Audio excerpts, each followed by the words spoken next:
welcome to the second episode of Pod Stallions. I'm Brian, and with me as always is Jason Lindsay. Hello, everybody. And we just wanted to say thank you to everyone who came around and checked out the first episode. I got some really lovely comments from people, even people who said, I don't know a thing about Doctor Who, but I wanted to check you guys out, and I look forward to future episodes. So thank you very much. I know some of you, Doctor Who might be German to you, as Jason said. It was really appreciated. And like we said, we're going to go from subject to subject each episode and add a little bit of topics that are a running theme that will be more relatable. Yeah, same ditto for me. I mean, we've made it to episode 2. That's always a good sign. Thank you so much for tuning into the first one and giving such lovely feedback. I've read some of the comments, and we know we got a little carried away with the length and the subject matter and stuff, but it was just kind of, we were excited to be, launching the thing, and we promised the next ones will be a little tighter and more concise. But it sounds like you enjoyed the vibe and what you were hearing, and thanks for checking us out. And you know how much we love getting checked out. Yes, and as an added bonus, I think it was smart of us to get the Who out of the way. Yes, because I think it would have propagated every podcast until we got it out of the way. So now we're kind of Who'd out. Yeah, I think so. And it's just to go back to Who just for a second. The cool thing about it, and was one of the first things you and I sort of connected on over the phone, was, I've met people and connected with people having not known them before, and Doctor Who has come up, and you go, oh yeah, you too, and you kind of go, play tennis and just kind of hit the ball back and forth in a conversation.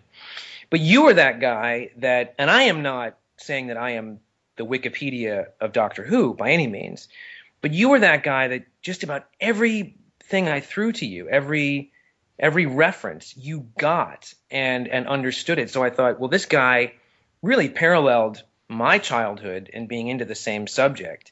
And then it sort of sprung forth from there into all these different topics that we kind of, both loved and grew up with. So in a way, Doctor Who was sort of a catalyst, our gateway drug to get into the other topics that we had in common. That's really a great word, gateway drug, because today's episode we're going to call it Toy Shop Days.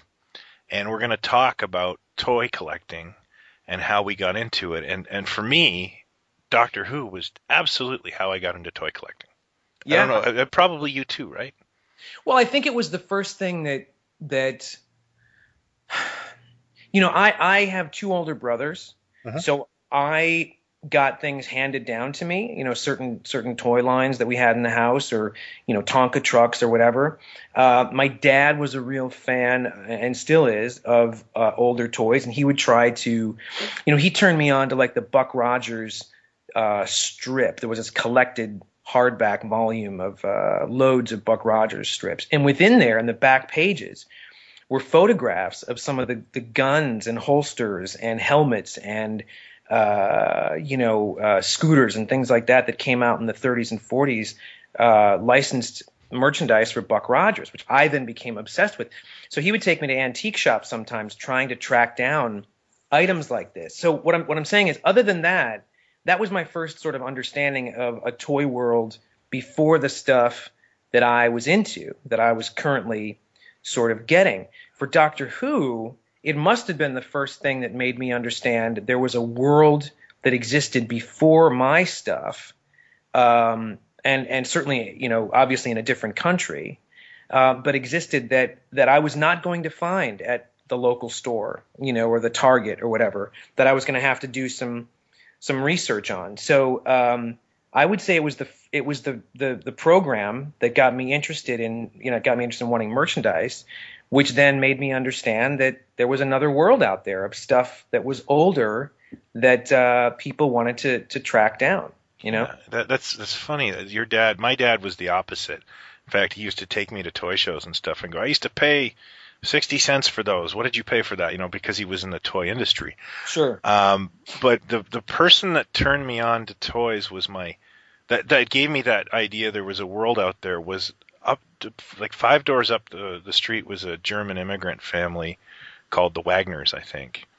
And they had an older brother that every girl in the neighborhood loved. He had one of those terrible mustaches and a hot car.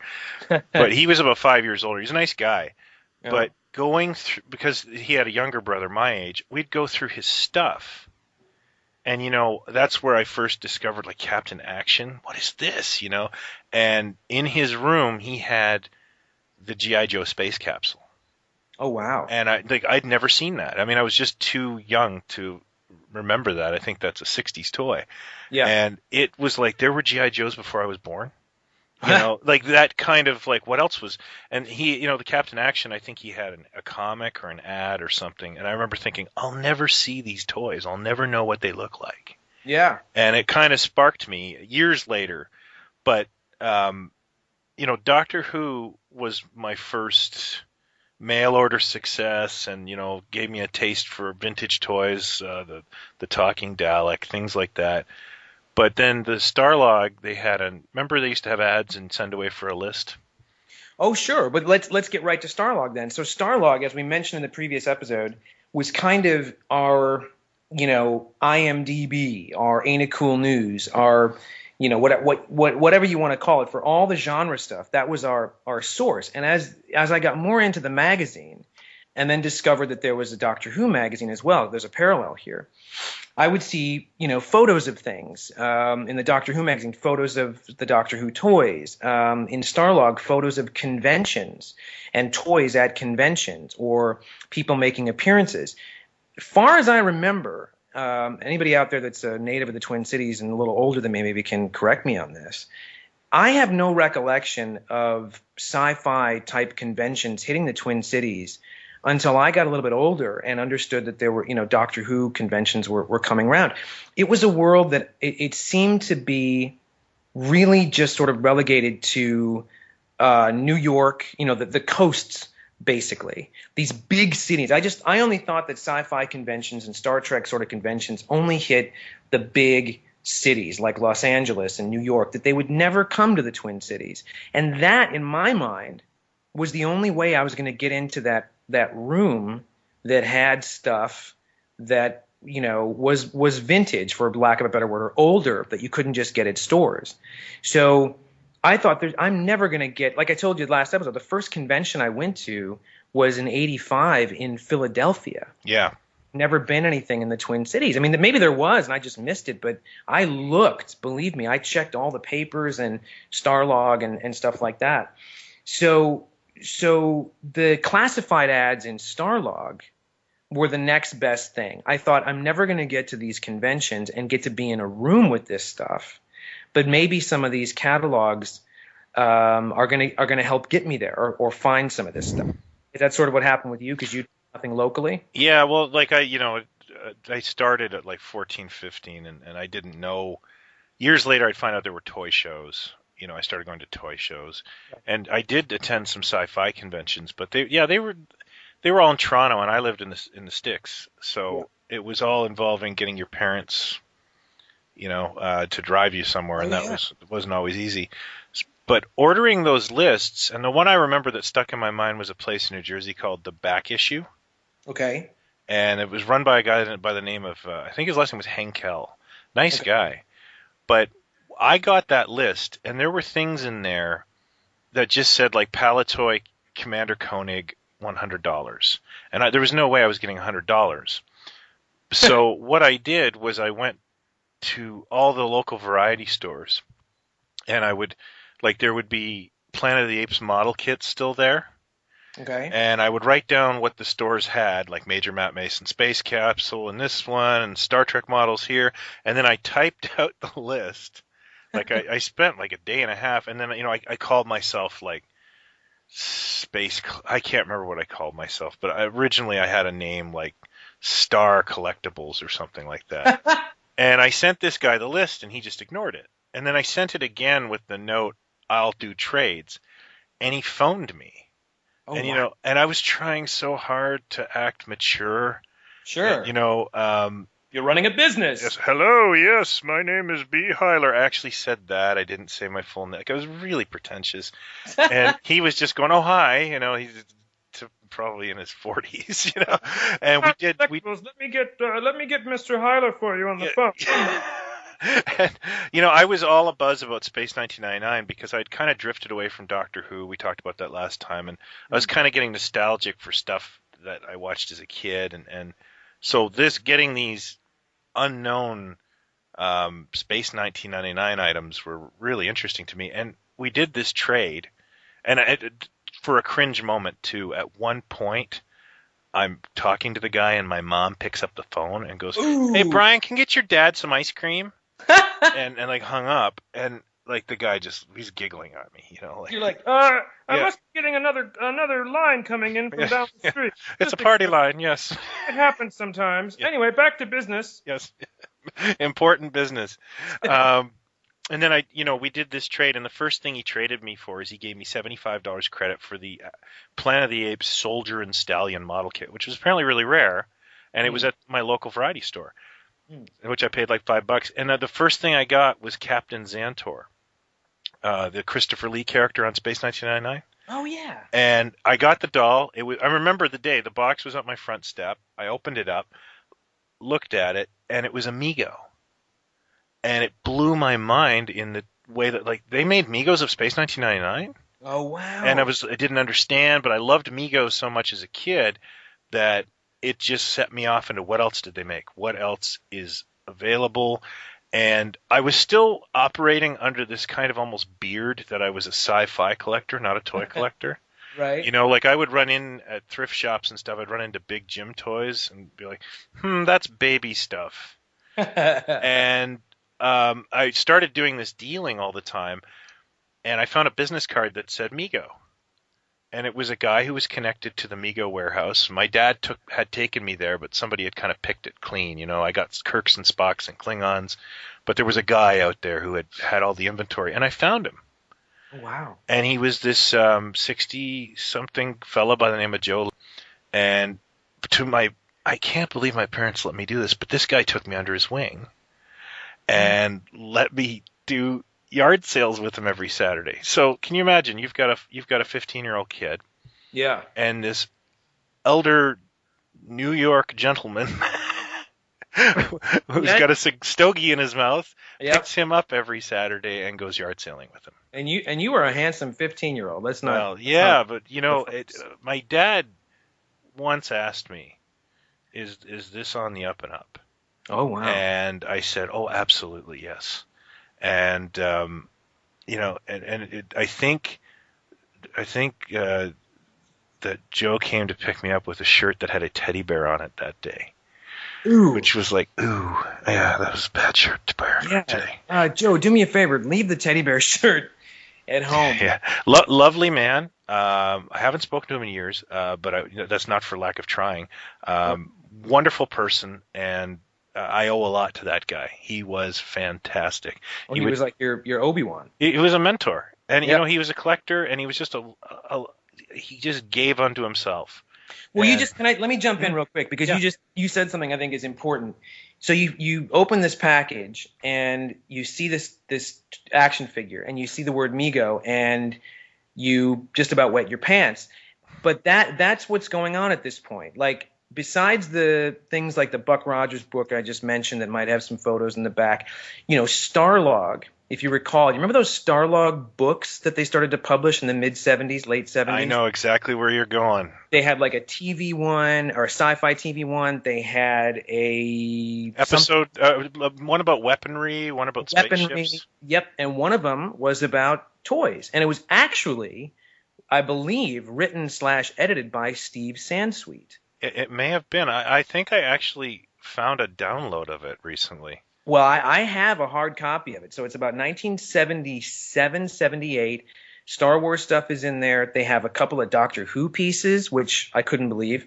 But, I mean, other than that, there really wasn't any kind of – unless I'm crazy, there really weren't any kind of guidebooks out there that you could, go just grab off the shelf and go, wait a minute, okay, so they made this for Space 19. How many characters did they make? And you really were, unless you had someone like this Joe guy that you're talking about that you used to let touch your knee in the car when he, took you out on shopping. No, I can't. He's too nice a guy. But unless you had someone like that really could explain it to you, there was no way to know what was out there. Just like you with the rack toys and finally writing the rack toy book because no one had done it, you're still discovering stuff because there really is no major, guidebook that tells you all the rack toys that were made. Nobody really kept track of this stuff. Yeah, you know what? You bring up a good point. I was so desperate for reference that I would buy old department store catalogs, which led into Plaid Stallions. But oh, there you go. Also, do you remember the book Fantastic Television? I think it was called Fantastic Television. It was like one of those books that talked about Star Trek and the Outer Limits and Space 1999. Boy, the guy hated Space 1999. Okay. But I think in the back of that book is a black and white photo of Star Trek merchandise. And the book was written around 76. So there was pictures of Mego Star Trek aliens and some I'd never seen. Okay. So I can remember using my parents' photocopier to blow that photo up, and it wasn't a very great photo. Mm-hmm. And it was a grainy picture of the Neptunian, which is one of the made-up Star Trek aliens. But I had no idea what that character was, and I was sitting there like I was, doing the Zapruder footage or something, trying to figure out what this is. Well, yeah, that's when we did come across something. I mean, I remember just those grainy shots in Doctor Who Monthly. Oh, which was printed, besides the wraparound cover and the occasional insert, that magazine was like newspaper print. I mean, even Starlog was on better paper than Doctor Who Monthly. It was newspaper. So, the photos were all black and white. And if the shot was too dark, man, when it got reprinted and put in the magazine, you could barely make anything out. So I remember looking at these grainy black and white dark photos of some of the toys and merchandise, like the Dennis Fisher stuff. That's the first time I ever saw pictures of those figures. And again, this just to tell you how, I mean, we sound like old men here, but this is only because technology has jumped so high, so fast, even in the past, decade. Back then, I was aware there was some kind of merchandise guide in a particular issue of that magazine. I found out through someone else. I then found that issue in one of the UK catalogs that I would mail away for. Found it, circled it, sent away for it, with the cash that I'd get an order together, send cash, and then, 10 weeks later, it would show up. So from the time I heard about it from this kid or whatever, to the time I got to look at the photo in this magazine was months. To get home, to open this thing up, to look at the magazine, to look at the photo, to be aware that this thing existed. Because other than that, there was no way to see this stuff or know that it was out there. There was no internet. There were no, fans, swapping photos of stuff. Did you ever do, this will segue into something else too, any kind of like pen pal sort of things from the UK? Because I had a couple of people that became sort of frequent traders that I would trade with when I was, like 12, 13 years old, getting American items that they couldn't get a hold of to swap for stuff they had. Did you? UK and Australia. I used to do a lot of dealing with a guy in Australia, and mostly the States. And, most of these guys were like baby boomers. Mm-hmm. So I was just this kid, on the other end. And, Mego was junk to a lot of these guys. They wanted Captain Action and oh, wow. I found some Captain Action and I want to trade it for Mego, that kind of stuff. But yeah, abroad especially, I think, especially when I got, like, Space 1999 was related to Jerry Anderson, of course. Uh-huh. We'll have to do a whole show on that. But did you, sorry to jump in, did you know that? Were you aware that this was the same guy that did the Thunderbirds? And yeah, I was, because of Starlog. And okay. Starlog. And we'll have to do a Starlog show too. Absolutely. So those guys that were really well connected. What were they called? Fanderson.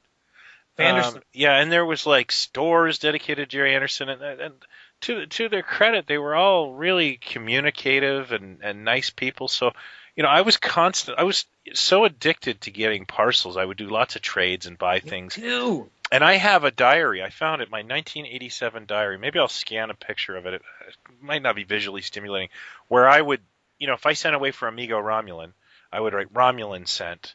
And then I would put an R in the date, and then like 2 weeks later, And like I was going through it, I was like, wow, it usually took 6 to 8 weeks to Oh get yeah, something back in the day. yeah. Like we're so spoiled that, I can PayPal somebody in England on a Monday and hold the toy on a Friday. Yeah. You And know? ironically, knock on wood, I don't recall ever having a package go missing. Like everything I sent away for, I got. I don't recall anybody trying to mess with me or not send me the stuff that I I that I lost I lost a Captain Action Spider-Man mask. It got ripped right out of the package. Oh wow. Yeah, I couldn't tell if it was malicious but that was the only thing, and that was crushing. But Wow. So yeah, okay, so now you're discovering the classifieds and the back of Starlog were both probably at the same time, getting yeah. these catalogs, circling stuff we were looking for, I mean, to be honest, because of everything else I could sort of get in stores, so really the only thing that I was kind of keen to get a hold of, merchandise-wise, that I couldn't just find at the local, toy store, was Doctor Who stuff. But at the same time, there was very little that I was able to find in catalogs that was toy related. Hmm. Most of the stuff I was finding were magazines, books, annuals, that sort of thing. And that's the bulk of what I collected. One day, boy, this is just coming back to me now. This is really bizarre. One day, I'm in a little town called Stillwater in Minnesota, which, mom and dad would, put me in the car, maybe sometimes with a friend or two, or just the three of us, early 80s. And we'd take a Sunday and go up to Stillwater. It was a beautiful little area, lots of rocks and, little waterfalls and things. And it was this great little town that there were these little unique shops, places to go for lunch and so on. And I remember there being some kind of a toy store that I would pop my head into sometimes, and a bookstore, which was, I think, some current and used books. And not, again, having ever had a reference for this, never having seen this before. At this stage in my life with Doctor Who, I'm collecting the paperbacks, the Target novelizations and paperbacks, and whatever sort of new stuff was coming out. And I walk in the door and I see a hardcover Doctor Who, the original logo, in an exciting adventure with the Daleks, with a drawing of William Hartnell on the cover. And it's written by David Whitaker. And it's one of the first 3 hardbacks that came out by, was it W.H. Allen? Was that originally? I remember that. Yeah, and I think Crusaders was one of them too, right?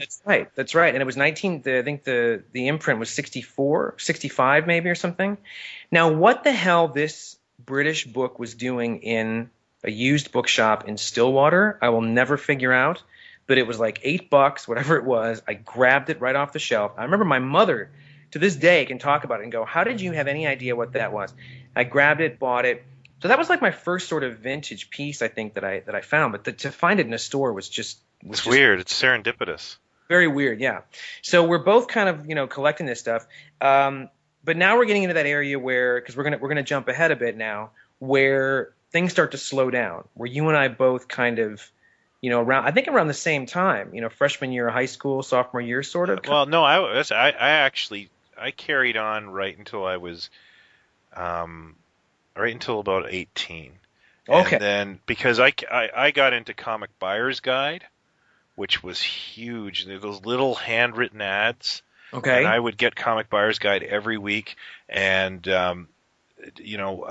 we'll get into it a little bit, but I was calling the world from my parents' phone. But we'll talk. We'll talk a little bit more about that. But yeah, I quit. Toyshop magazine had been out for maybe a year, but I quit not because I got sick of toys. It's because I got my life. I think 1988, 1989, my life was pretty good, and I just didn't have time for toy collecting. I had a busy social life. I had girlfriends. I had terrible retail jobs, and my whole life was about who's going to call me next, or who that. So it was just toys took a back seat. And I think we moved at that point, and I put all my toys in storage. Oh wow! Yeah, I didn't even put them all out for a while. So it was sort of they were out of sight, out of mind. For me, it was right around Return of the Jedi and that sort of shoe dropping Oh, where you like mean childhood toys? no, I just mean that, Oh, that it was sort of, all of it was combined where oh, like okay. I was sort of getting into high school. I still watched certain things. I still watched Doctor Who. I Mhm. still picked up the magazine, things like that. But as far as, really moving forward on collecting new stuff or buying toys at all, I don't think that happened again until, spring, summer of '89. And I can tell you exactly how it happened too. Maybe '89 or '90. I think it was like '89. There was a shop in St. Paul, um, and Dan Wiesenmeyer is a guy that I talk to every now and then after all these years. He and another guy called Brian used to run this shop called Hot Comics and Collectibles in White Bear in St. Paul, the White Bear area. I forget the street, maybe White Bear Avenue. Anyway, in the afternoons, one of the local stations would run the Adam West Batman series. Mhm. And these guys made a commercial. This is a local sort of, legend now what these guys did. They made a commercial for their shop, Hot Comics and Collectibles. I wrote the number down. I'd seen it a couple of times and I was like, don't miss it. Oh, what was the number? Wrote it down, got a hold of them and went into the shop. And this blew my mind because I went into this shop and it was the first time that I was seeing everything in there. There were some comics in there, but all the toys in there were not the toys you could just walk into Children's Palace or Toys R Us and buy.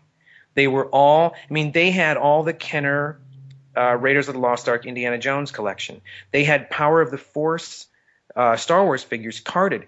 A line that before I walked in the door, I was completely unaware of. I had no idea that in '84, '85, Power of the Force continued the Star Wars line. Like, Isn't that funny? Because I was the exact same way. They did what?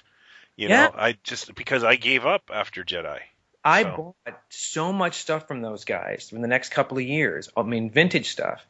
And it was the summer of Indiana Jones and the Last Crusade, Batman, License to Kill. I mean, Bond was a big catalyst for me too. When The Living Daylights came out, the first Timothy Dalton film, summer of '87. It was the 25th anniversary of the series, and I will defend Dalton till I die as being, in my mind, the second best portrayal of Bond next to Connery. I mean, certainly the closest to the books. He came out of the gate running with Living Daylights, and it was such a shot in the arm. Much as I loved Roger Moore, I knew sitting in the theater that we were seeing something we hadn't seen in a long time, that somebody was taking Bond seriously. And that got me into the Bond merchandise going, I want Bond again. I want all the Bond stuff I can get a hold of, what's coming out that's new, how much older stuff can I get? So, and the same thing kicked off with Indiana Jones. Now, I had collected stuff as a kid. I had my Indiana Jones stuff as a kid, but now I wanted everything. I wanted it carded. I wanted the Temple of Doom figures that I never got. And most of this stuff I got through these guys. In fact, and back to Power of the Force, I had no idea there was a Han Solo in Carbonite figure. I thought that was the coolest action figure I had ever seen at that point. And I bought it off of those guys loose with the coin. So the figure and the case that went over it, the Carbonite case, loose with the coin for $15. wow. And that was hard for me to hand the money over the counter. Like $15 for an action figure in 1999 was a king's ransom. I was going, what am I doing? But it was that time where, like, I was still living at home. I had a couple of jobs. I always had cash and didn't really have much in the way of bills. So I had a lot of disposable income that I could, futz around with.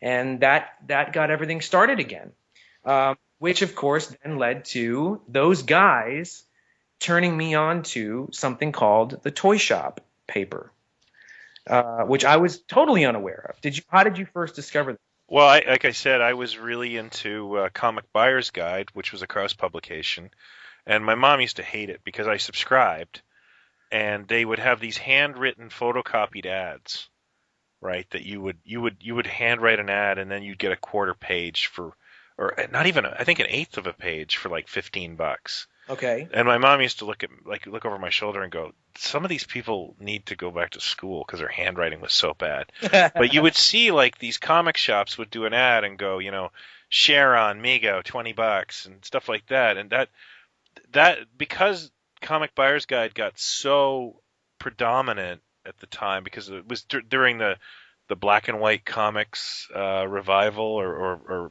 I don't even know. I wasn't actually a comic reader. It seemed like more independent stuff was hitting. Yeah, there was so much demand that they spun off Comic Buyer's Guide to Toyshop.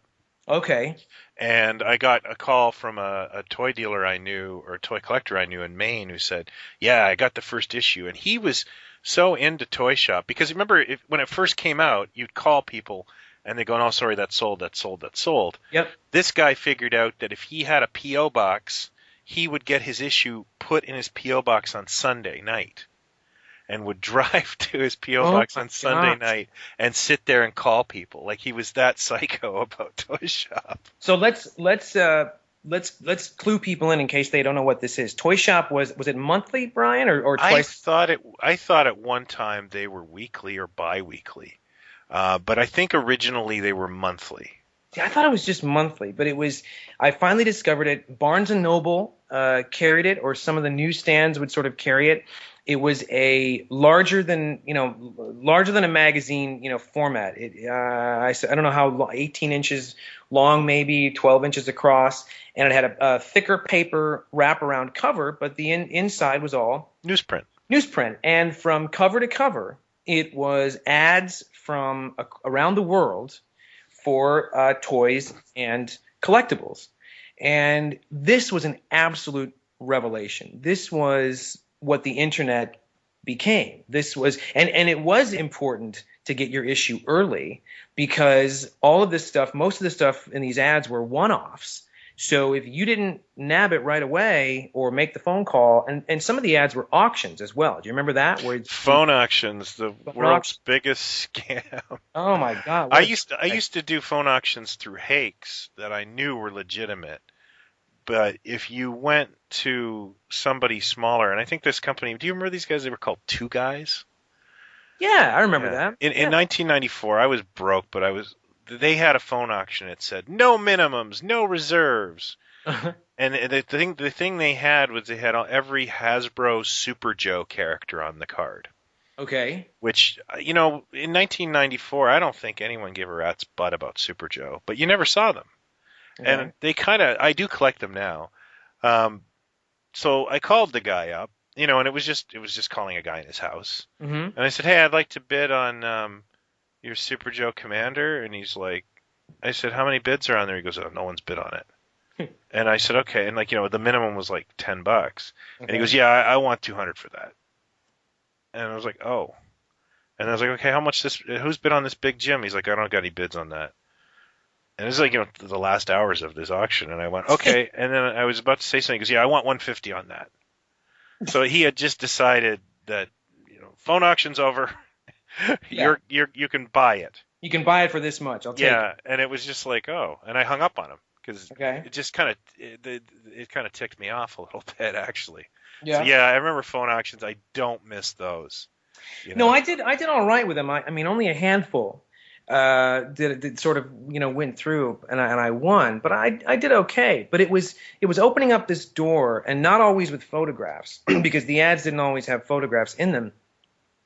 But again, back to this not having a master book of what was out there and what any of this stuff was.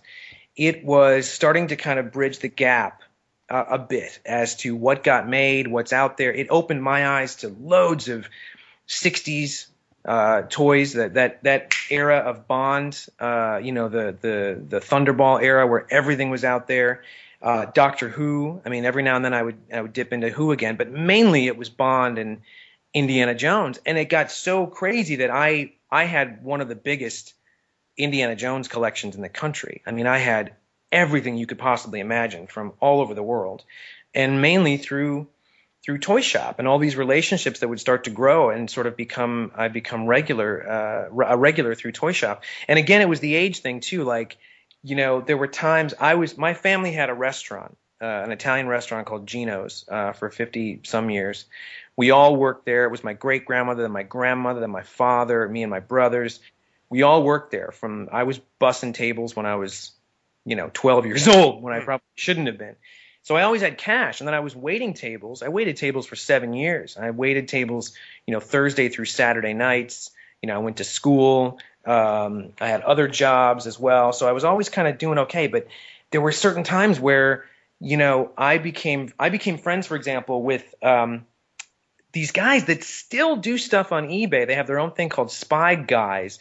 Guise. One of the guys is a man named Lee Pfeiffer that I became pretty tight with, and he's a Bond expert. He's also a guy that writes loads of books, like the films of Harrison Ford, the films of Sean Connery. He's one of those guys.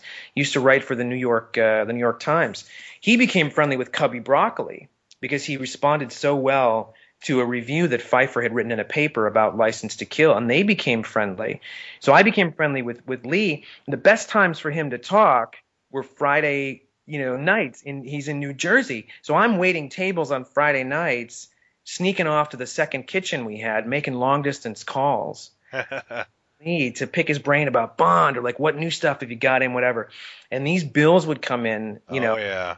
And my father just hit the roof. Like, what are you doing on the phone? So there was lots of that going on too at home and other places I could make phone calls. I was, running up the phone bills like mad. You have a crazy story about a phone bill, right? I think I got busted in '87, Christmas of '87, with a $338 phone bill. And I was working as a prep chef after school and on weekends, so I was pulling down, a lean $80 a week, and it became where I was like, a bit of a junkie, and I used to know that if on the day that Comic Buyer's Guide or Toyshop would come home, I would have a good grace period of about 20 minutes where I could read the ads, call the store, order the stuff before my mom got home from work. Oh my God. And there was a story once where this guy had a whole bunch of Star Trek aliens, and they were like $20, So I grabbed them all. But the guy, it was like I had Mr. Tudball on the other end of the phone. Like, okay, your name is Brian. And I could hear the car. Hurry up! Yeah, I was like, please stop. And he got me busted, and I was like, basically I was like banned from using the phone because I did pay off the bill, by the way. But you make me think of something. I have a great story that's kind of related but not really. It's about 79, maybe 1980, and egged on by the kid up the street who I was chummy with. He was like 2 years older than me. His name was Mark Pakulski. Because he was 2 years older than me, he always had stuff that I didn't have. Mm-hmm. Like, he had a lot of the Planet of the Apes and Space 1999 stuff that I didn't have because it just missed me by a year or so, and he was a little bit older. But he knew toys, man. He really knew where to get stuff. And I mean, he told me that you could find Star Wars figures at like Hardware Hank, that even some of the stores were carrying it.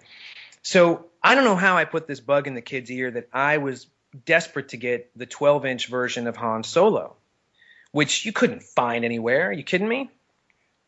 And I spent a good hour on the phone. I mean, I'm like 9 or 10 years old, calling everywhere in the Twin Cities through the phone book, trying to find a 12-inch Han Solo somewhere. And I eventually start branching out into long-distance kind of areas. And I then called my mom. I'll never forget, I called my mom at work, and she thought it was an emergency. Like, why is he calling me at work in the middle of the day? And told her that, everything's cool. Just relax, Mom. It's no big deal. But listen, I found this Han Solo 12-inch figure from Star Wars, but it's in, like, Duluth or something. And she was furious that I was even making these calls. But even then, I was trying to find stuff that I couldn't just find in the stores, which I find kind of hilarious. There's a huge allure to that. Yeah, I was the same way as a kid. There was something about that. The hunt, I guess. It is. It's kind of like the same thing with you go, oh, yeah, we should wrap it up. Wait a second. Wait. There's one more store. Yep. Let's just try the one more store because maybe it'll be there. Mm-hmm. Or just try that one more phone call. It doesn't exist as much now. I mean, look, before we even get to it, the internet is an amazing tool, obviously. In the world of collecting, it has changed everything. Everything has changed. All the toy shop, those sorts of things don't even exist. So everything's sort of at your fingertips, and there still is a hunt, and there still is you better get on it quickly before someone else gets it or whatever. And because of the internet, if you even had an inkling that something existed in the back of your brain, 9 times out of 10, within a few minutes, you can find proof on the internet that it did exist. And it's an embarrassment of riches. It's an embarrassment of riches, but there is a certain amount of fun that kind of has been taken away.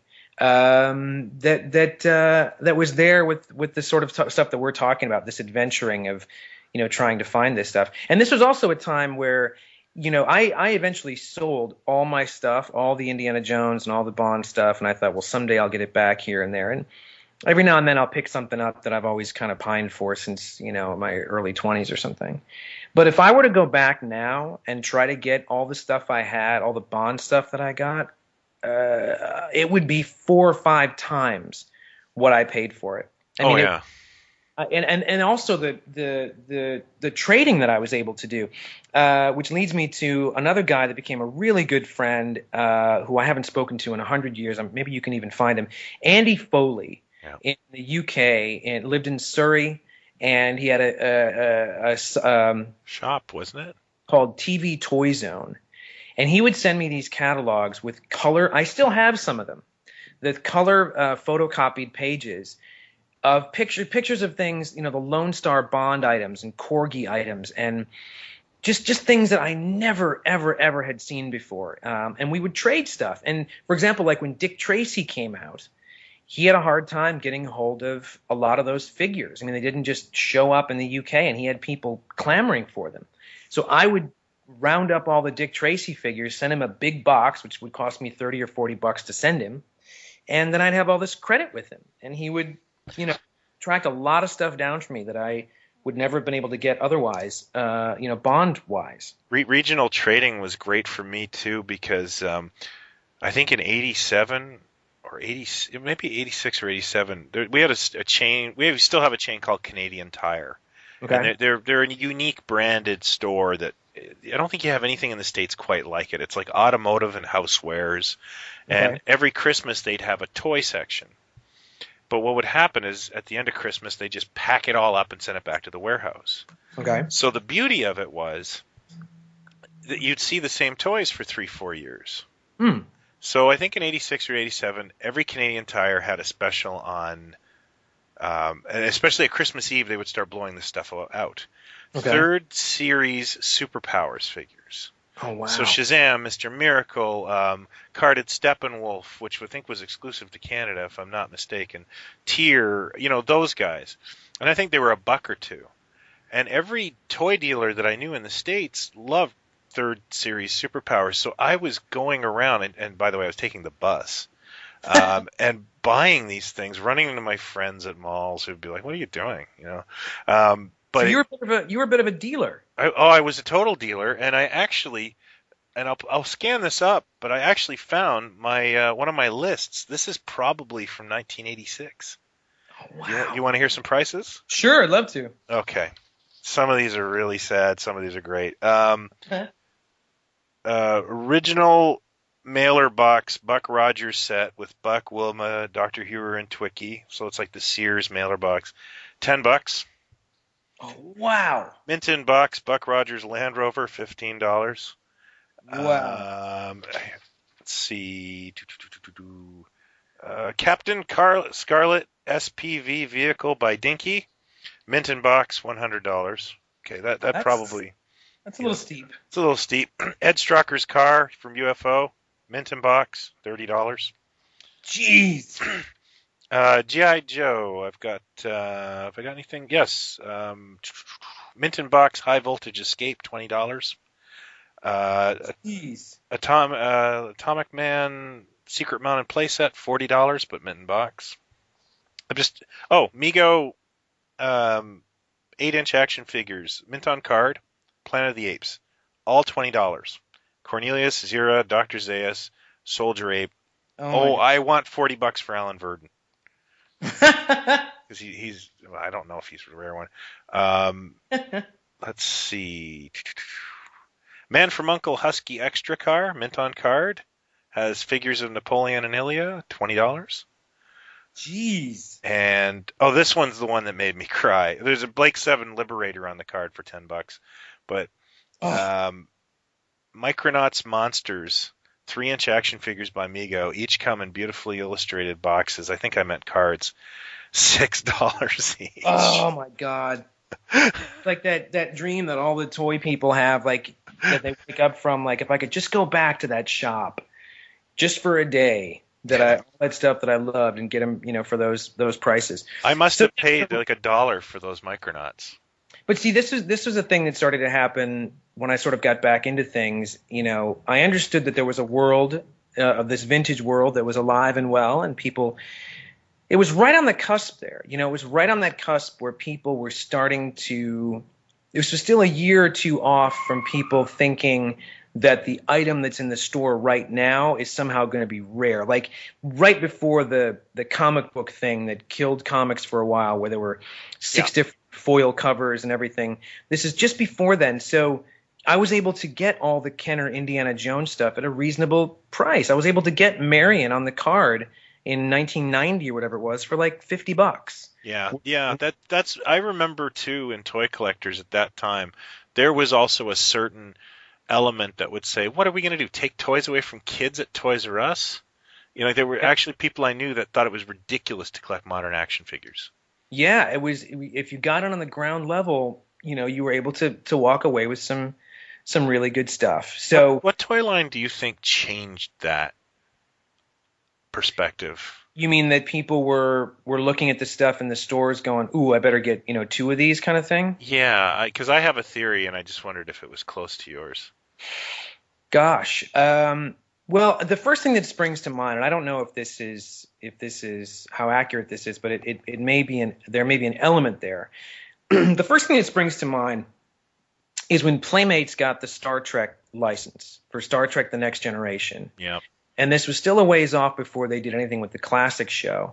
But they did this thing on their packaging where they said, each figure is individually numbered. And, this is this wave that's coming out, and the next is this, and exclusives started to kind of happen here and there.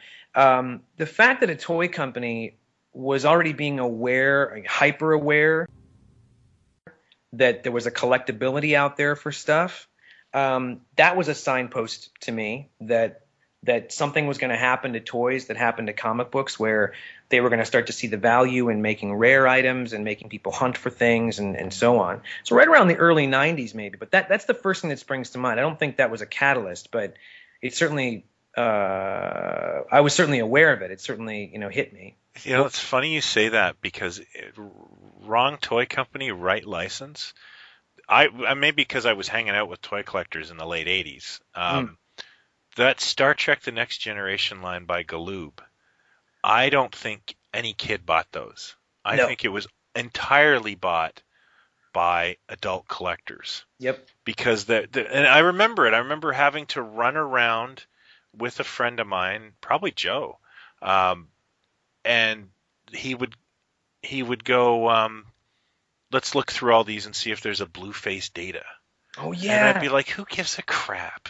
Because I never really cared for the Next Generation, but 2, I didn't like. These are new toys. What are you doing? And that was the first one I noticed that people were doing that with. Dick Tracy, the blank, was a collector phenomenon. I realized that people were just buying Dick Tracy to collect them. Yes, and to a little bit, I think Superpowers too, but. The Dick Tracy blank, for those that don't know and they haven't seen the film, I don't want to ruin it for them, but it's there's something with that character that the mask comes off, there's something revealed. But that was a figure that was never available in America. That was only available in Canada, because I believe Playmates wanted to hold off, don't release it in the first wave, so you don't ruin the surprise for anybody when the movie comes out. Which is that it's the face of Wallace Shawn. That's right. That's right. Wallace Shawn from Manhattan and Princess Bride. Yes. He was the blank. So they held off, but then I think what happened was the toys didn't do so hot, and so the blank sort of got thrown by the wayside and never got a release in America. But it did get a release in Canada. So that was a very hot figure. Even in like 1990, you know, when it came out, that was a figure that cost, I'm saying like 50, 60 bucks to try to. You want to know why? I know the inside scoop on this. Why? One, whoever was distributing the Playmates line, why they got it and America didn't is foreign distributors often pay by a letter of credit. Okay. So, you know, they'll order Wave 2, and then the American subsidiary, this happened a lot in the Mego days, goes, you know what, the Black Hole's not selling, we're not going to put any in the United States. But they have a purchase order that's paid for Wave 2 from, you know, Grand Toys and the Italians. And they go, well, but we'll make it for you guys because they want to get paid. Okay. So that's why Canada and Italy and the UK sometimes are these like bastions for things that we didn't, you know, you didn't get. I got them.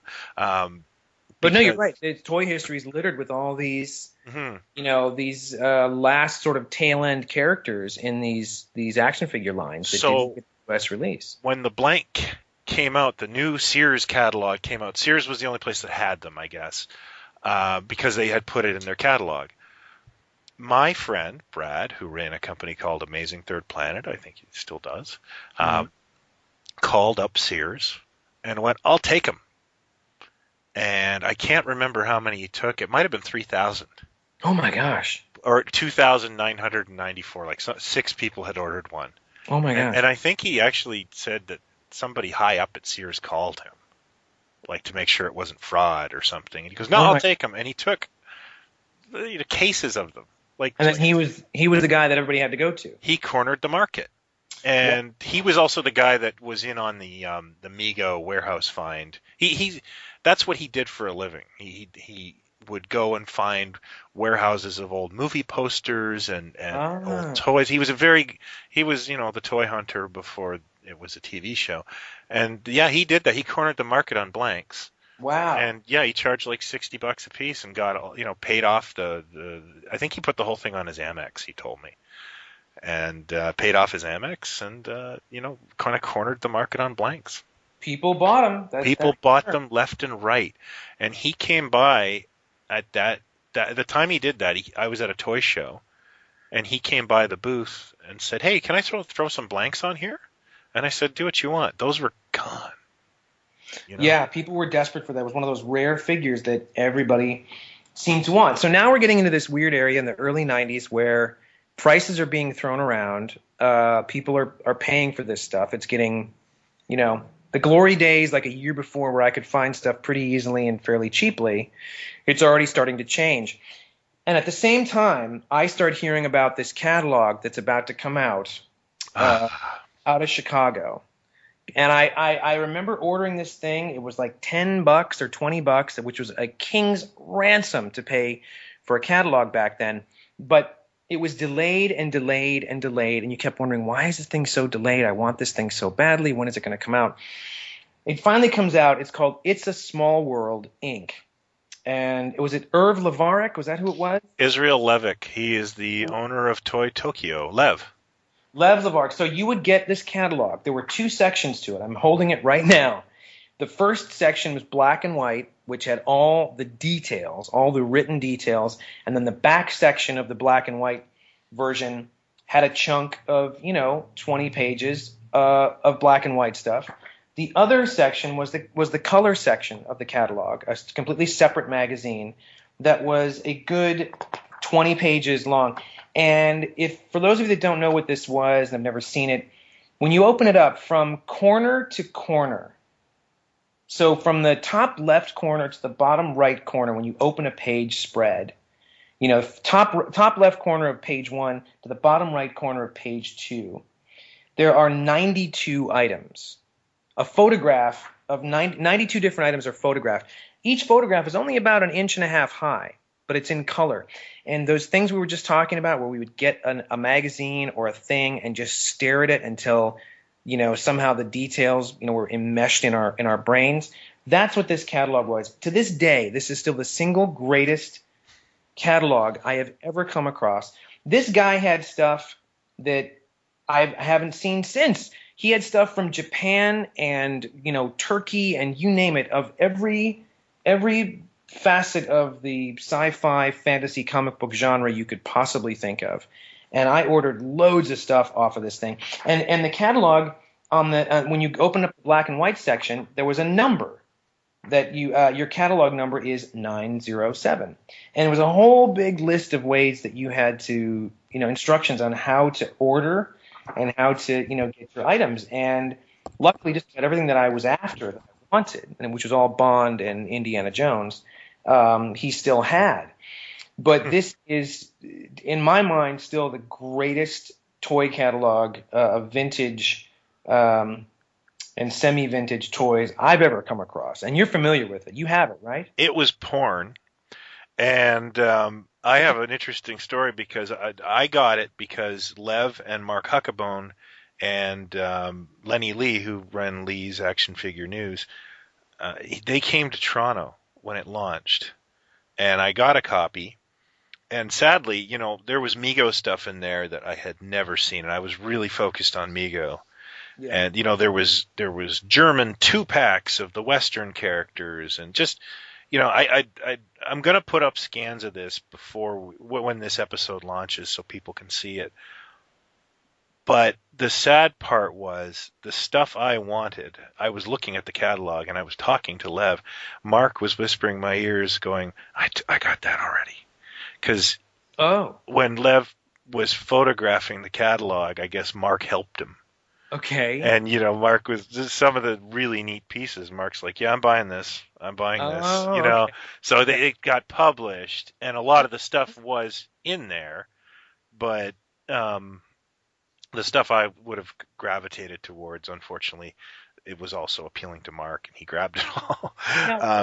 But has anybody, and sorry to interrupt, but has anyone ever, this is something you can't just get anymore, but it truly is the kind of thing that if it were somehow copied and made available, I think people would pay for this, because it is an amazing reference, just filled with I don't know where to begin with this, between the stuff that we've already discussed and ancient Barbies and Japanese stuff and Soupy Sales Halloween costumes. Everything you could imagine was in this thing. Has anyone ever tried to put this up online? I've scanned it a few times. The whole thing? I think I scanned the whole thing and put it on, not the whole thing, maybe just the action figure parts on the Mego Museum forum. Okay. But never the whole thing. No, maybe I will. It's not that hard. Okay. And it's probably a really neat testament to something that, a lot of us had never seen this stuff before. And, I want to touch on a subject, too, because you did there. Remember prices back then? Like now, if I want to know, if I have a carded Mego Batman, we have a thing on the Mego Museum called the going rate. Mm-hmm. And what we do is we track old eBay auctions.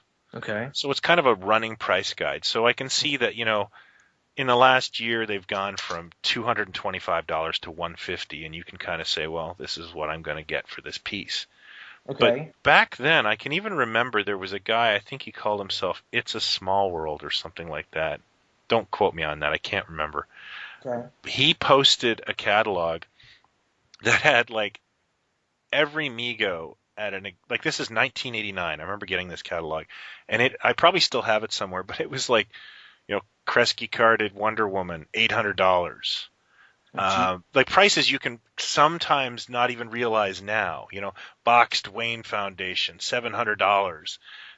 And some people I know say that guy ruined Mego collecting for 2 years with that thing, because people would get these price lists and go, oh, if he's asking that for that, I'm going to ask that for that. The whole asking and getting was never nowadays, one of the great things about eBay is you can say, well, it's sold for that. Right. Well, here's the double-edged sword about the It's a Small World catalogs. They opened up a doorway.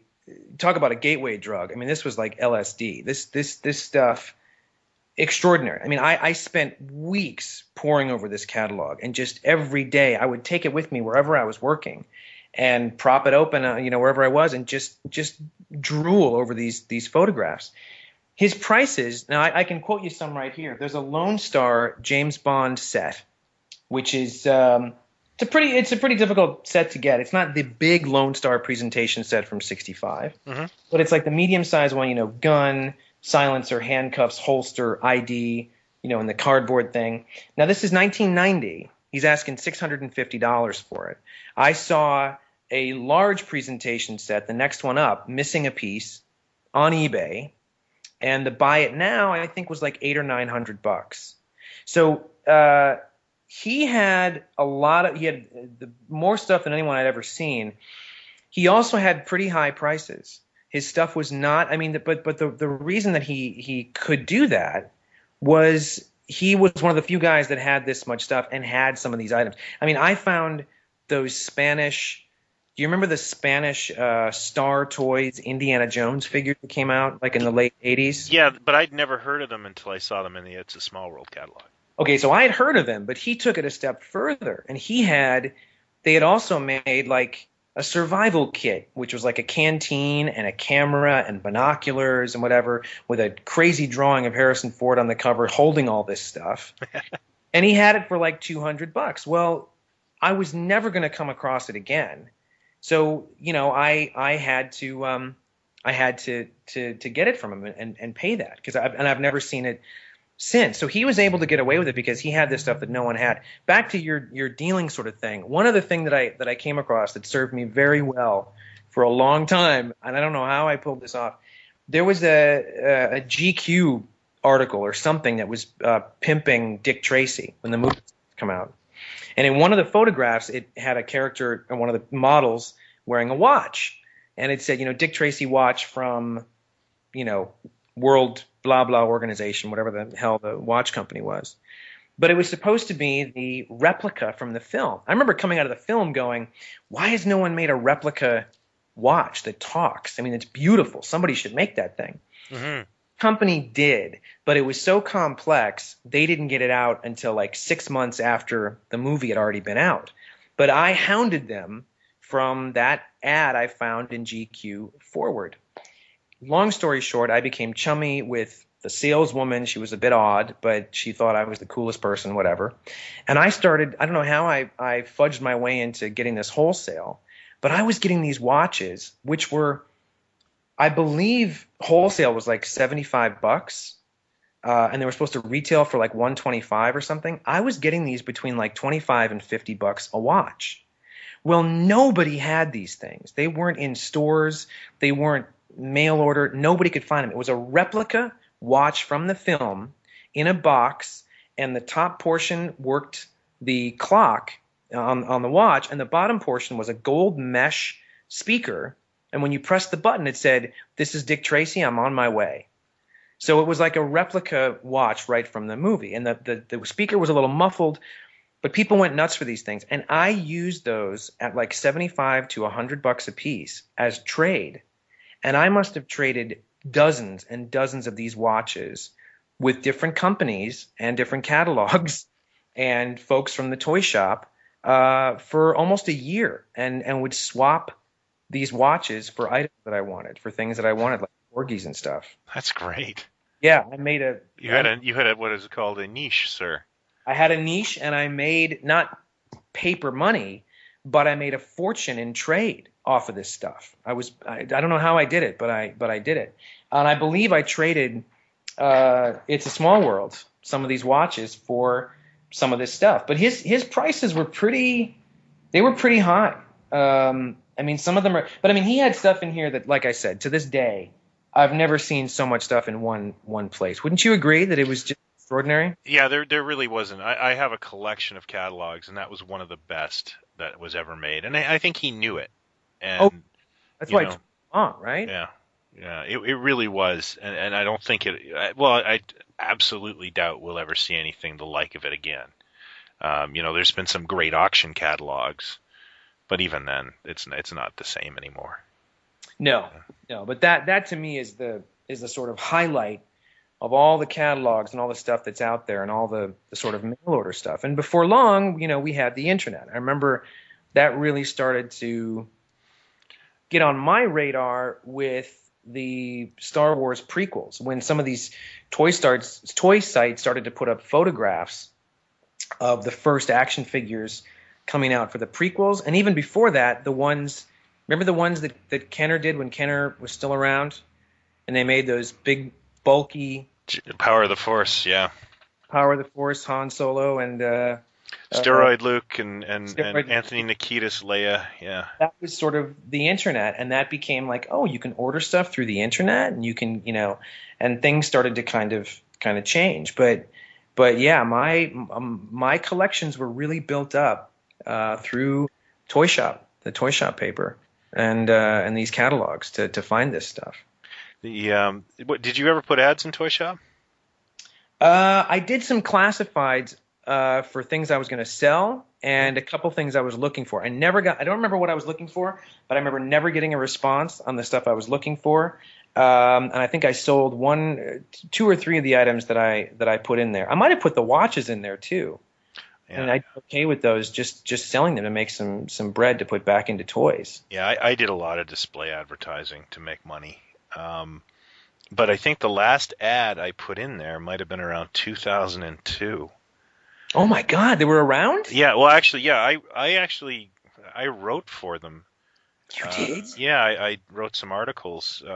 Around 2004, I think I became a freelance contributor. Oh, can you post those? Yeah, I might be able to still. I think I still have copies of them, but I was writing for them around that point, and they were really nice to me. I wrote a few articles about Mego and something else. I can't quite remember. At the time, I was doing a lot of freelance writing for publications, and I still do that, actually.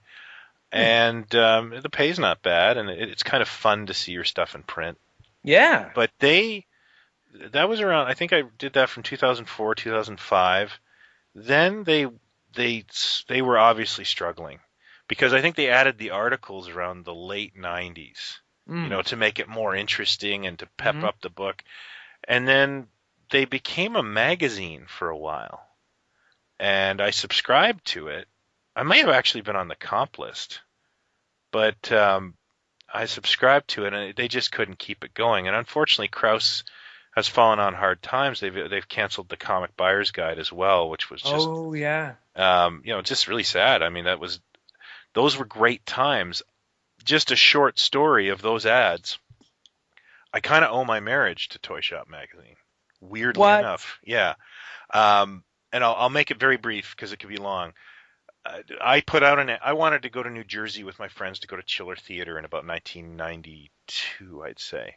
Okay. But I was living in a college dorm. I had no money, so I put a Toyshop ad out, selling the rest of my Mego collection that I had still left. And a guy by the name of Lou, who has a great podcast, and we're still friends, bought my Fortress of Solitude playset for like $300. It came with all the figures, and it was enough money that I could pay for gas and cheap motels with 4 other people and drive to New Jersey and go to Chiller Theater. And when I was there, I bought a tape of Battle of the Planets, a VHS bootleg of G-Force, Gotcha Man, whatever you want to call it. Okay. I came home, popped it in, and just laid down. I had a broom closet of a room, so if I played anything on TV, everyone could hear it because the walls were thin. And this girl came into my dorm room and said, "Are you watching G-Force?" I said, "I am." And she said, "Can I watch it?" I married her.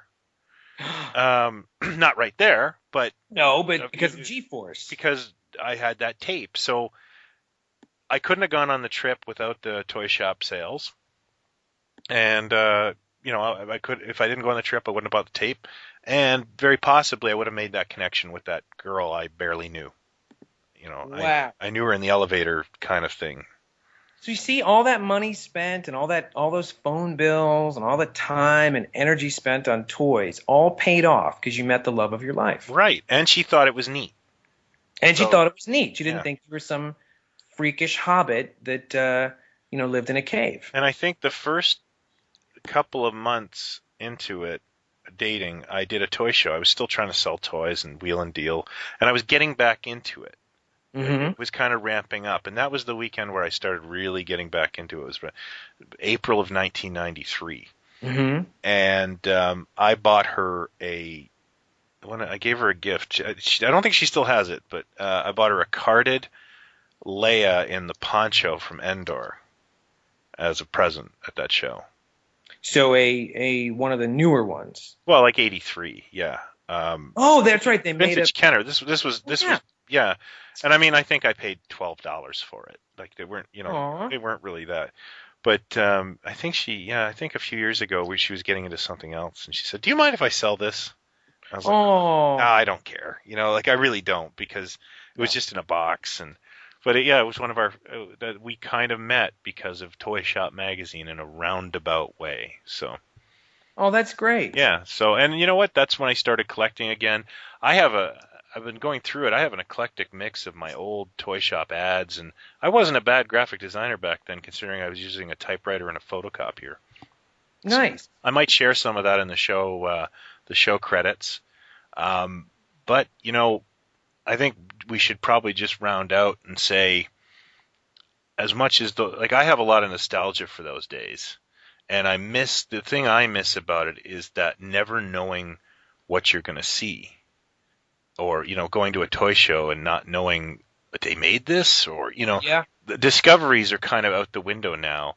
There's very little surprise left, even when you go to something as big as when I go to, Comic-Con every year. I keep thinking I'm going to have that feeling one day that I had going to that convention in Philadelphia, where I walked through the dealer's room and everything I saw, I had either never seen before or I hadn't seen since I was a little kid. And there it was as a vintage item on a table. I never get that. Even at something as big as Comic-Con, you rarely come across stuff that really excites you.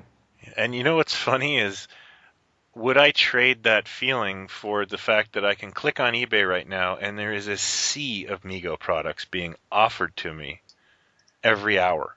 Yeah. And it's like, probably not. But so, and I also don't miss a dealer with his finger up his nose telling me that $300, take it or leave it. When are you going to see another one again? I don't miss those days either. Yeah, no, I agree. I mean, I agree. I mean, I say this over and over about you, but part of all of us as collectors or whatever kind of stuff that we're into, a lot of it comes back to our childhoods and stuff that we dug in our formative years or what have you, but you spend a good chunk of your time in your pursuits, in your writings, in your cataloging of things, trying to recapture that feeling. Mm-hmm. That's not a bad thing because we know we can never go back. But, you're one of those guys that's out there doing a good job of trying to signpost this stuff or cataloging it and saying, remember that feeling when you walked in and saw this? Like every time you just posted something on Plaid Stallions, which was a Super 7 item. Yeah. For those who don't know, Brian is semi-obsessed with the Super 7, the Saturday morning cartoon from back in the day, where little to no merchandise was ever made for this. One thing I think you already have, which is a magnet or something? No, that's actually from Space Sentinels. I have a watch, a Manta and Moray watch. It's a rack toy. It's a one of those fall apart in 10 minutes. There's nothing but rack toys. That's the only people who ever invested in the characters. And DC slapped a heavy lawsuit on Filmation, so that's right. You'll never see anything for these shows. That's right. So yeah, you came across something that you had never seen before. It has nothing to do with the show or the characters or anything. It's a typical rack toy. It's a plastic tool set, like saws and hammers. Oh, yeah, it's junk and it's bizarre, but it's got Super 7 on it. It's got Isis and Merlin on it, and yeah, I just had to have it. It's like Christmas and Hanukkah and Festivus all wrapped up into one. So every now and then we can sort of get that feeling back, either by capturing something that we never thought we'd get from when we were kids, or just coming across something we didn't know existed. I found something recently from Italy, which was a tie-in to the Flash Gordon movie, a kid's Halloween costume of Prince Baron. Now, inside the box, this is from 1980. It's King Features 1980 for the movie. The costume itself couldn't look less like the costume that Prince Baron wore in the movie. It's like brown and red and weird. It's kind of Village People-y. It's very weird, yeah. But the cover of the box is the advance Mylar movie poster of Flash and the Hawkmen attacking a ship that came out in the theaters, and that's the box. So it's an officially licensed item for the Flash Gordon movie, of which there are only a handful that exist. And I came across it just about a month ago, and it blew my mind that this thing was even out there, which means there's more.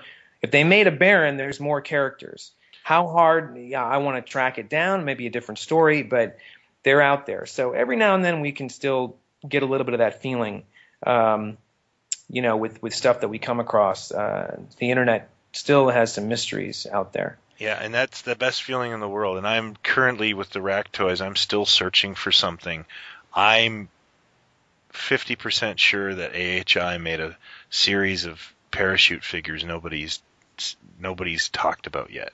Oh yeah. And a license thing, like a movie? A license thing. I don't want to talk about it because I'm kind of on the lead, but well, there you go. There's a couple of things that have happened to me in the past couple of years. The TARDIS tuner, right? That I finally got. The Kenny Everett Captain Kremen 12-inch bendy figure from the UK that I never thought I would see came to me after 30-some years. And aren't we still looking for the John Belushi parachute figure for 1941? Yeah, and I know it exists because my pal Corey Lachat, who is on eBay by the name of Swank Cat, had one. And he provided the photo for Rack Toys. That's in Rack Toys. So that was actually produced. All right. What is it? Bill Kowalski is the name of the character? Or Kowalski sounds right. I don't know if it's Bill, but yeah, Kowalski sounds right. I have to have one. I've got to get. Who doesn't want a John Belushi parachuting action figure? From 1941. Come on. Yeah. The forgotten Spielberg movie. So we're still out there hunting. Well, this has been fun. Nice little journey down memory lane talking about all this stuff. Right. And there's much more we didn't even hit. Toys and stuff. You know what? We could probably go through another episode, but let's regroup and do a Toy Shop Memories Part 2. There you go. Nice. Yeah, perfect.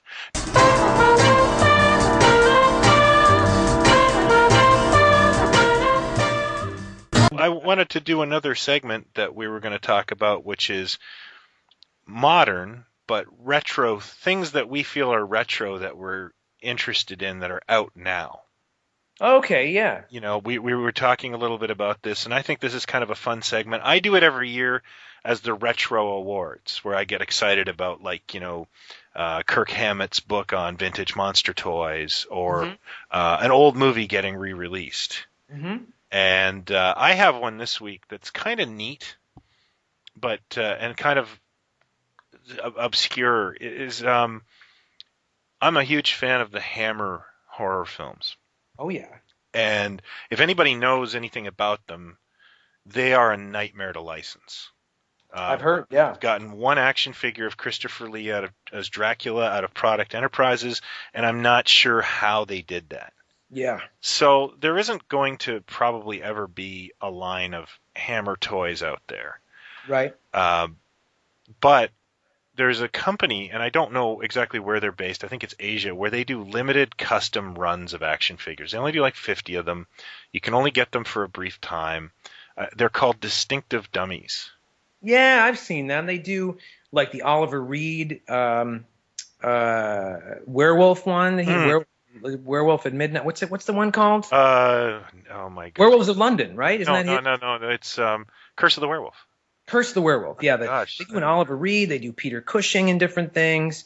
Yeah, I've seen those. They're wicked. So they decided they were going to do Mego figures, and they're $75 a piece, and they're only doing 50 of each. Okay. And I sat on the fence, but then I just I think a couple of India Pale Ales kind of softened my resolve one day. It's always a good lubricant. It is, and I picked up the Dracula and the Mummy they did. Oh, cool! And I got them in, and the card, they're Migos. They're really well done. Mm-hmm. Clothing is handmade. The card art is quasi-professional. Okay. Which I love because I collect vintage monster toys, and one of the things I love is, you look at some of the packaging and you go, "Oh, they got an 8-year-old to do this?" But I mean, not to say this is crappy artwork, but it looks a little fan produced. Right. which I love. Which is charming. It can be very charming. Yeah, it has a vintage vibe to it. Whether or not that's intentional, I don't know. Okay. But I think that it suits the style perfectly. A lot of people fail in trying to capture a retro vibe. Right. These look like action. The figures are too well detailed, but you wouldn't be if you were in 1979 and you walked into a Ben Franklin and you saw these, your head might explode, but you would not be surprised to see them there. They would fit in. Okay. Because they are kind of, Dracula's got blood coming off of his mouth and, just a little bit of the kind of weird gore that attracts me to. Yeah, the extra details that you love. Yeah. So if you're a fan of Azrak Hamway or Tom Lands or Lincoln Monsters, and of course of the Hammer horror films, I highly recommend these figures. They're really neat. And can people just find them on eBay kind of thing? Yeah, they're on eBay, and I think the website is distinctivedummies.com. I'm not 100% sure, but you'll find them, if you're looking. Very cool. Well, mine isn't nearly as cool, but it is just a quick little note. And actually, this kind of came up in a conversation between Jason Geyer and myself. And Jason Geyer is really one half of Action Figure Insight. Put that together with Daniel Pickett. Mm-hmm. And we sort of came to this revelation at the same time, like we were just talking about something. There is a new line of toys that are out for yet another incarnation of the Spider-Man animated series called Ultimate Spider-Man. Okay. They've just hit the stores. There's like a 10-inch talking Spider-Man. There are some vehicles. There's some, kid-friendly ones where he's got like webs that come out of that are attached to his arms that are supposed to flick things around. There are, 5-inch or so, 5-6-inch kind of more posable figures that aren't even on a bubble. It's a strange kind of packaging that they have. And then there are 2 action figures of Spider-Man. One is traditional, but very bright colors, very 70s kind of bright Spidey colors. The other one is like a stealth, Spider-Man. Like it's like he's like blue, but he's sort of lucite kind of, he's like see-through almost, mm-hmm. with the webbing and everything. He's got the 5 points of articulation: neck, shoulders, hips. And that's it. That's really, it comes with an accessory and like a little spider, and that's it. Mm-hmm. But if you look at it straight on, you look at the packaging, and even the figure itself, the elbows are slightly bent, and the knees are slightly bent. And the first time I saw this, the first thing that I thought of was, oh my God, this looks like the pocket superheroes from the 70s. Oh, that's cool. So they're kind of functional. It kind of looks, even the way it's sort of packaged and just the way the figure is sort of standing. Like one hand I think is almost kind of a fist, the other one is more open. It's very reminiscent of the Pocket Heroes from the 70s. Oh, I love those I love the Pocket Heroes, so I might have to check those out. Yeah, just go to your local store and check them out. It just kind of gave me a flash. Ooh, I wonder if they were thinking that when they put this together, because it's reminding me of that. You know what? You want to hear something sad? Sure, why not? I have a 10-year-old. I have a 7-year-old. When we visit Toys R Us, I am the only person who goes in the action figure aisle. They're both into Lego and other things. But is that sad? Is that really sad? Don't you the old saying, you're only as old as you feel, and I hope you never lose that fascination. If you become a hoarder and they find you, they don't find you for 3 days because you're buried in toys, that's one thing. But if you've clearly managed to balance your life with a family and yeah, no, I just don't have. I'm the only person interested in action figures in this house. Well, next time I come visit, I'll go down the toy aisle, the action figure aisle with you at Toys R Us. Well, you saw Canadian Toys R Us firsthand. I did. They had Alfreds. They had Batman: The Dark Knight Rises Alfreds coming out the wazoo. Yeah, see, I could have made an army of Michael Caine's. I feel like the Indian crying when I go down that aisle, because it's very sparse. We don't get half the lines. There's no Captain Action in Canada. There's no Biff Bang Pow stuff in Canada. It's well, maybe in reference to the episode we just recorded, maybe we can do some trading. Sure, absolutely. I'll find you some U.S. stuff that you don't have, and you can get me all the Barba Papa stuff that I can eat. Well, and I'll send you enough Michael Caine's to choke a horse. There you go. All right. I want a cane from every movie he's made. Okay. We'll do a swarm right now. I'll glue little bees to an Alfred. Yeah, we'll have to do a Michael Caine episode too. Absolutely. Well, this was fun. I hope people have enjoyed round 2. Let us know if we're doing it right or wrong, or maybe some stuff you'd like us to tackle. Yeah, give us some show suggestions. We're open. 70s dirty magazines, how we hid them, where we found them. I would like to do some research on that again. Yes, we'll spend the next month doing research. But thanks for listening, those of you that are, and hope you dig this too. Thanks a lot.